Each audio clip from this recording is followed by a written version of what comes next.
చింతల్లి ఈరోజు మా లంచ్లో స్పెషల్స్ ఏంటి చూపిస్తారా? ఓకే. వేడివేడి అన్నం,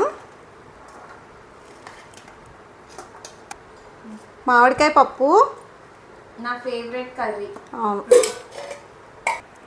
మిరపకాయ బజ్జీలు, నీ ఫేవరెట్. నా ఫేవరెట్, మిరపకాయలు పప్పులో నంచుకోవడానికి,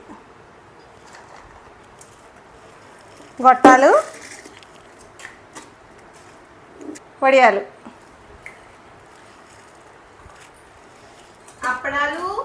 అప్పడాలు కూడా ఉన్నాయి.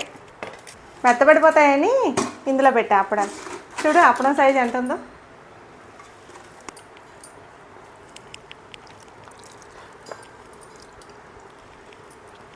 భలే ఉంది.